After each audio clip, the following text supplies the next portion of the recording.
It was 2 years ago this March that a not-so-quiet policy change resulted in what many BYU students dub the Honor Code fiasco. Now, LGBTQ students are revisiting a conversation that they feel was prematurely ended by the COVID-19 pandemic and resulting dismissal from campus. Here's the story. In February of 2020, BYU announced changes to the Honor Code, removing the section titled homosexual behavior. Initially, LGBTQ students celebrated. I felt just so seen and so valued, and I had never felt that I belonged so much at BYU until that moment.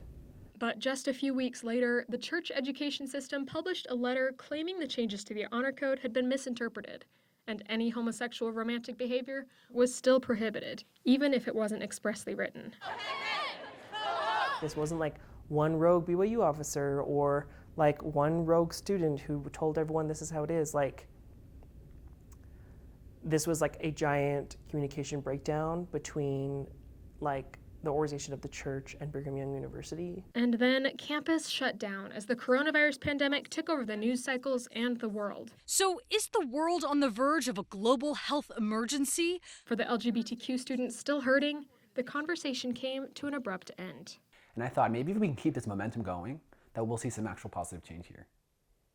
And then it was just kind of interrupted and then forgotten about. In the 2 years since the Honor Code pivot, multiple controversies have occurred at the university concerning the community. From attention-garnering tweets by the university and a professor, to a speech given to faculty. I'd like to hear a little more musket fire from the Temple of Learning. To a student vandalizing supportive artwork. Oh, no, let's go to hell. Oh, yeah? To the campus speech clinic refusing to treat transgender patients. And most recently, an updated demonstration policy that appears to be in response to students lighting the Y in rainbow colors. For Bradley Talbot, recent graduate and founder of Color the Campus, the demonstration policy proves that BYU is missing the point. So many people think, for one, that we're protesting or that we are like angry or I don't know, just like a lot of misconceptions about it. The intent behind a Rainbow Day is just so simple. It's just to show like, hey, I'm willing to do better. For Fairholm, one common phrase during all of these events stuck out. I remember listening to some of my peers make comments as they were watching these protests unfold, right? They were generally unkind comments like, why don't they just go somewhere else? They don't like it here. Talbot says it's not that simple. That's not realistic for everybody. A lot of students can't leave. A lot of students don't realize they're queer before they enroll. A lot of students can't afford to leave. Beyond those who can't leave, many queer students still want the BYU education and experience. I love BYU. I love its mission. I love the notion that everything is spiritual. Basketball and physics and German, these all can make you a better disciple of Christ. Fairholm also feels that BYU should want LGBTQ students to be a part of the campus community. But I think gay people, just like any other group of people who are different from the mainstream or the majority, they're necessary if we're going to build the body of Christ. Now, a new policy could threaten one of the few places of belonging queer students have found at the university: sympathetic professors. Just in the last few weeks, the church education system released ecclesiastical endorsement questions for new faculty hires. Each potential hiree will have to meet with a bishop who will ask them whether they have a testimony of the church's teachings on marriage, family, and gender.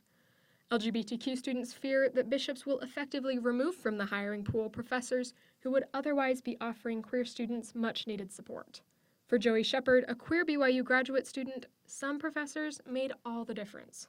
They said, like, I believe you have a place here and I support you. Like, how can I best support you? And they took time to listen and to ask me, and as I've been saying, what I just wish other people had done, they did. They just actually sat down with me and was like, help me understand this. Fairholm worries that CES may be more or less trying to weed out sympathetic professors, using what essentially amounts to an orthodoxy test. I sense that the church and the university is feeling insecure about what it notices is changing among the opinions of its students and faculty and the church as a whole. To Shepard, the direction the university is taking doesn't make a whole lot of sense. I just feel like BYU is trying to protect itself from something that's not even a danger. I'm like, I'm just me. They don't think academic careers should be in the hands of volunteer clergy, who may or may not receive training on handling issues important to the LGBTQ community. Let me just put the entire power of your employment and your career into the hands of this one man who might not even know you that well. Ultimately, Talbot wishes that the university and the church would ease up a bit on their queer siblings. Even if we don't agree with it, they still belong at BYU, they still belong in the church. It's not our job to be that gatekeeper. It's God's. Like, leave that to God. It remains to be seen just what direction BYU will head with these updated policies, but the LGBTQ students I spoke with hope that the university will be open to communication in the future. Each expressed that they just want to know they have a place here. Reporting in Provo for Universe Live, I'm Amy Griffin.